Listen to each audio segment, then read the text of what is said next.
The sandbar off Lobster Beach in the entrance to Brisbane waters is a notorious spot for boating accidents. Shortly after 8 o'clock this morning it claimed another victim. A 5-metre half-cabin runabout got into difficulty and was tossed upside down by a wave. 2 people swam clear of the vessel and were picked up by a passing pleasure boat.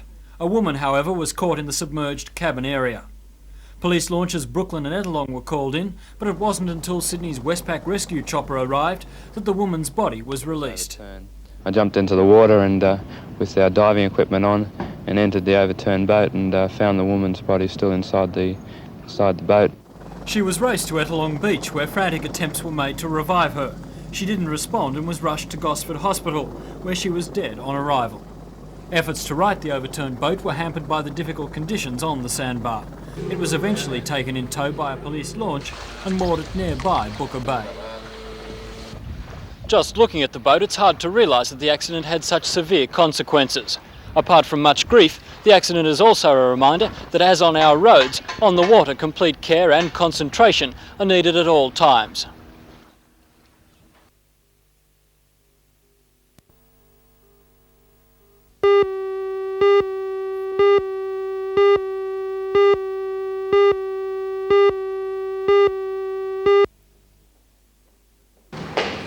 The new man at the Development Board will be remembered by many Novocastrians. Jim Fuller left his home city for Queensland 12 years ago, where he eventually became State Manager of the National Trust and Manager of the Currumbin Bird Sanctuary. Formerly a Maitland High School boy, Mr Fuller gained an honours degree in economics at the University of Newcastle in 1969 and became very active in sport. This led to him becoming Secretary Manager of the Wallsend Soccer Club before leaving town. Now, he's decided he's been away far too long for himself, his wife and Several 3 reasons. children. Family, friends and all that sort of thing have brought me home. My wife lives in Swansea, or comes from Swansea, and I come from East Maitland, so I'm happy to come back to the Hunter region for that very reason. And secondly, the challenge of the Hunter Development Board, I think, will be very good for me. Just what do you know about your new job at this early stage? Well, very little at this stage, apart from what the Hunter Development Board is and what it's done in the past, what its achievements have been, and I'm very keen to follow them up. Of course, you're back, as you say, because it suits your family, it suits your lifestyle, but what's made you come to this particular job? Well, it's very similar in a lot of ways to what I have been doing for the last 8 years in Queensland, in that it's a voluntary board made up of community interests, and I'll be serving as the Chief Executive Officer. I've done that job very successfully in Queensland, and I'll be happy to follow it up here.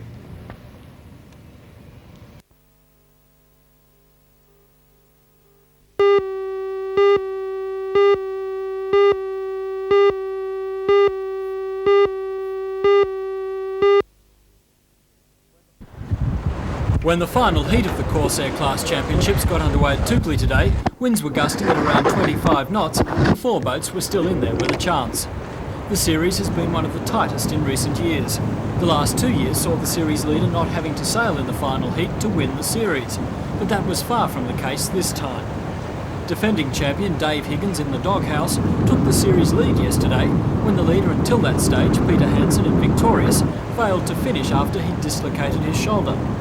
4 times champion Hansen had been dogged by bad luck. He was a clear leader up until Sunday when he limped home back in the field with a broken tiller. Then yesterday there was the shoulder incident and it looked like it just wasn't his series. Regardless, he was out on the water again today, arm in sling. In fluctuating conditions, the one-armed sailor got the best of the field and scored his second heat win. Second today was Queensland's John Etherton in Hopeful, with Dave Higgins, the doghouse, third. The results were enough to give the doghouse the series, with Peter Hansen in Victorious only 0.6 of a point behind in second place. The highest placed local was Budgie Boy sailor Jeff Beauchamp in 6th spot.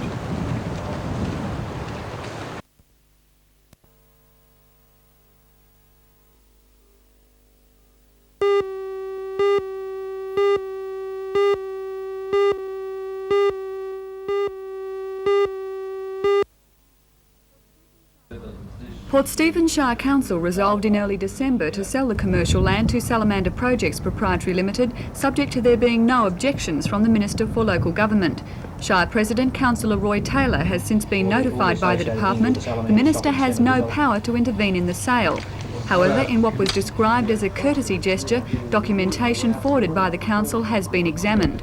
Salamander Projects submitted a $1.61 million tender, its second attempt to buy the land.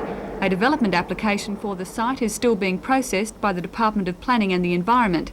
However, project manager David Gray is confident the Salamander shopping complex will be open before the end of the year. Well, with our current program, we anticipate having a grand opening in October this year. It's been said your second offer of $1.61 million was less than your first of $1.75. Is that the case? No, that's not correct, because our original offer to Council of $1.75 million was based on a progressive stage settlement. By offering $1.6 million cash up front, so to speak, the Council is getting the use of the money now, and in real terms that represents more money to the ratepayers than our offer of $1.75 million. So you're saying Council got as good a deal? I think Council got a better deal at 1.61 than they would have got at 1.75 with stage settlements.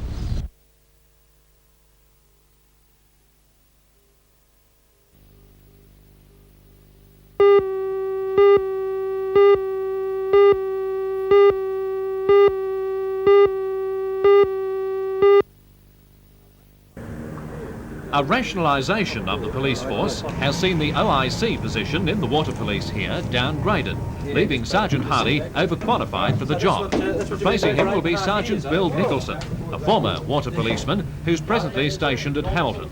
Sergeant Harley is now destined for a general duties posting in the western suburbs of Sydney, a move he regrets but accepts.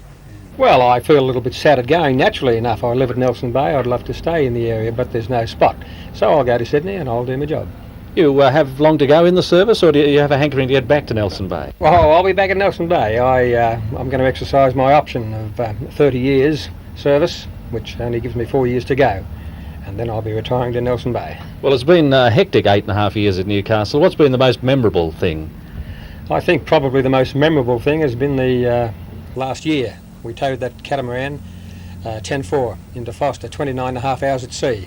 And after a very hectic experience out there, 3 of us, 6 metre we seas arrived and totally snowboard 6 exhausted. tow And lines after interviewing the master in charge, The 10-4 we let go the lines and took off again. The craft they headed for Port Well, Stephens. life's not all beer and Sergeant skittles, Bill of course. You've had Harley your from the problems police. yourself. What went wrong the day that your boat caught fire?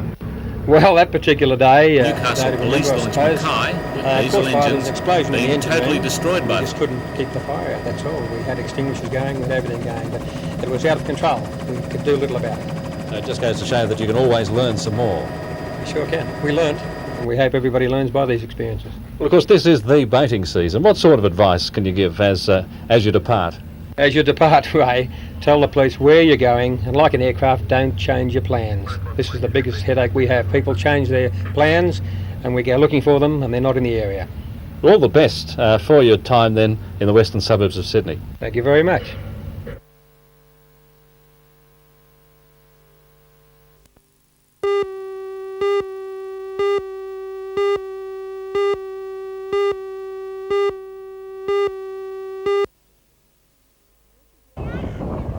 Nurses yesterday lifted 2 out of 4 bans at the Royal Newcastle Hospital following a meeting in Sydney. At that meeting, the nurses were notified Health Minister Ron Newlock had endorsed a report compiled at his request in December. His failure to respond to the report in previous weeks, coupled with dissatisfaction over staffing levels, had prompted the industrial action. 6 terms of settlement were won by the nurses, including an agreement by the Minister that steps would be taken immediately to act upon recommendations contained in the report, and approval given for the employment of 8 full-time nurses. At a Regional Nurses Association meeting last night, Branch President Viv Allenson said nurses would consider lifting the remaining bans today, bans she believes have been highly effective. I think they've been very effective.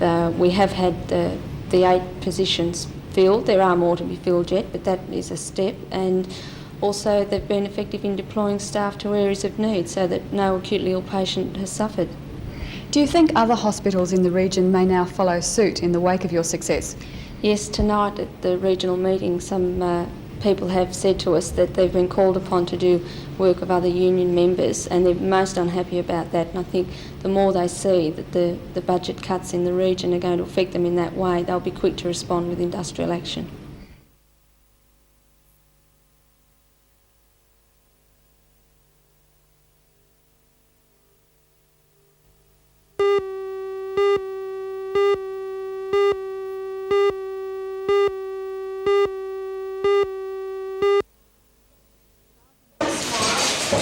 Thousands of litres of milk are being destroyed in the interests of public safety in dairies banned from supplying milk by the New South Wales Dairy Corporation. In the Hunter Valley, 6 dairies are affected. The farmers, 4 in Dungog and 2 in Singleton, bought grain contaminated by the chemical from different places, making it a difficult task for the Department of Agriculture to determine its source. While the loss of milk has cost many dairy farmers dearly, despite the offer of interest-free loans from the New South Wales Dairy Corporation, authorities have hastened to assure consumers there is no need for concern. The milk is sampled at farm level, and if there's anything wrong, it's rejected at that stage. It's again checked at receiver factory level before it's pumped into bulk tankers to be taken to our Newcastle factory. General Manager of the Dairy Corporation, Bob Wan, agrees. He says even if some contaminated milk was to slip through the system, the chances of anyone being affected would be extremely slim.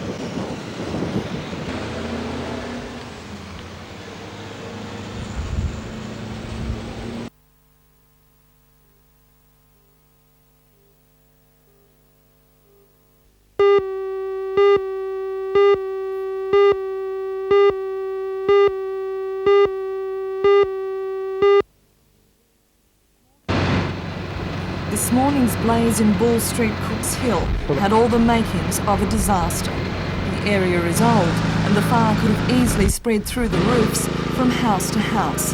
There was also a gas leak where the blaze started in number 104, and officials say it was extremely lucky that it didn't explode. Fortunately, the blaze was mainly contained to the vacant house, but according to the district officer, Royce Atkinson, if it hadn't been for the excellent firefighting work, it could have been a lot worse. We had a fire in one property, and because of the building construction of the adjoining properties, we had a flash from one to the other and had a bad situation for some moments there. The fire went from building to building. Search and rescue units scanned the 2 adjoining houses, but both were unoccupied. Owners were back this morning surveying the damage. Mr and Mrs Gill, who were holidaying at Taree, were woken at 6 o'clock this morning and told their house had burnt down. Although the damage was still a shock, they were relieved that their home had not been destroyed. The fire damaged 1 bedroom and spread into the roof. On the other side, the fire damaged the back veranda and bedroom of number 106. Its owner was at work at the time. Detective Peter Thomas from the Police Arson Squad says the initial tests indicate that the fire was deliberately lit, but he says there are still more detailed tests to be done.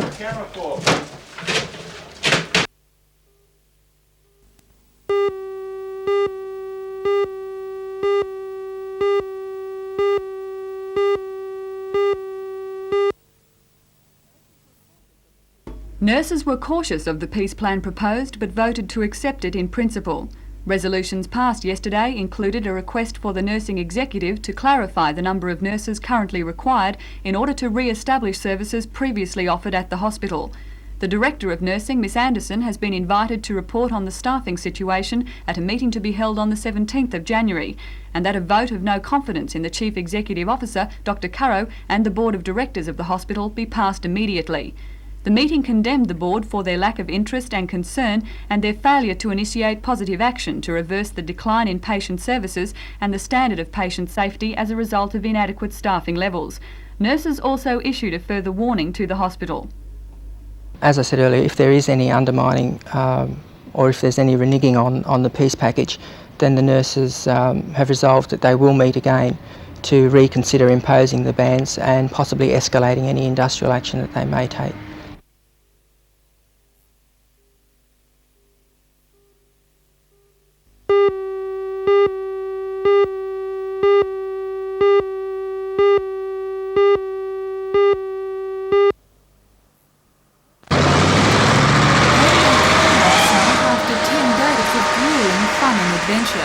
Reunited with family members, some scouts were still back at the campsite, reliving the most popular activity of them all, Challenge Valley. I had to do all these activities, and you had to go through a lot of mud, water slides.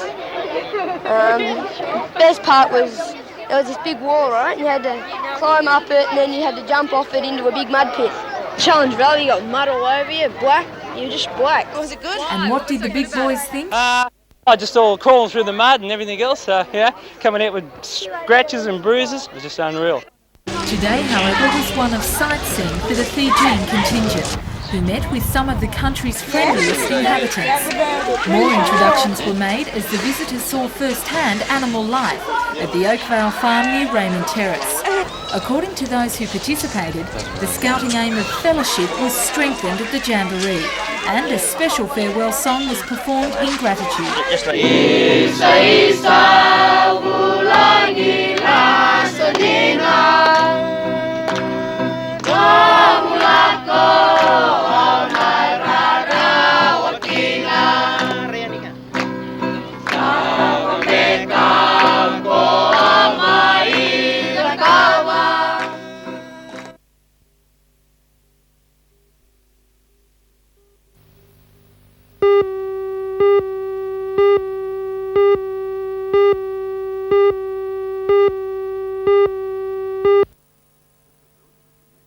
The pavilion at the Maitland Showground today was filled with the plaintive cries of Angora goats and the haggling of buyers and sellers.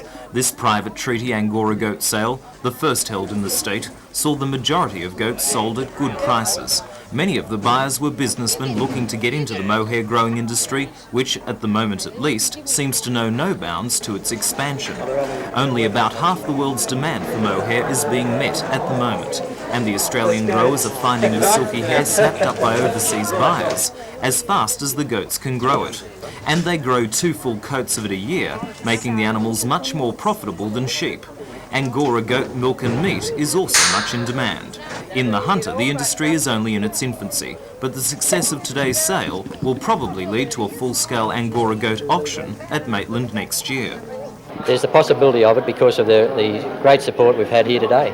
Our animals have been well supported by our region members to sell their animals, and there's buyers come from all up and down the coast and inland as well, as far as Guyra, Canberra, Oberon, places like that. So yeah, there's a lot of support for our animals.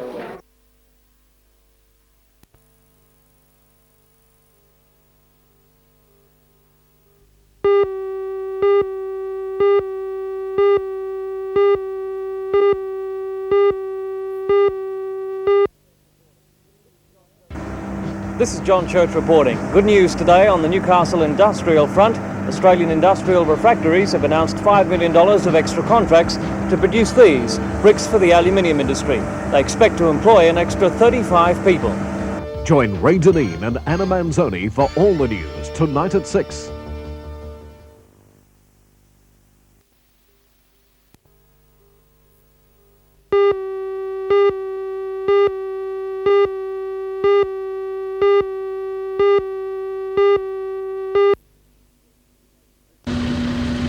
This English-built 280 locomotive has been on display at Freeman's Waterhole for the last 10 years, but the weather and vandals have taken their toll. The Richmond Vale Railway Museum has long had its eye on the train because of its historic value. So today, after months of negotiations, the train and coal hoppers lifted onto wide loaders for the trip to the museum site near Curry. It's hoped after 2 years restoration to have the train running on the planned tourist line. This particular train was built in 1918 and saw active service in World War I. Firstly, it's one of only 4 left out of 700. Secondly, it's said to have been the locomotive that hauled the armistice train into the forest in France, in which the armistice was signed to finish the First World War. We consider the locomotive as very historically significant for that reason alone. Today's lift and relocation was funded from a grant by the Joint Coal Board. The trucks from Hawkins and Hayter and the cranes from Structural Cranes were provided at half price. Despite a smokebox door, which fell off on the way to Richmond Vale Colliery, the train is now in its new home, with its future assured.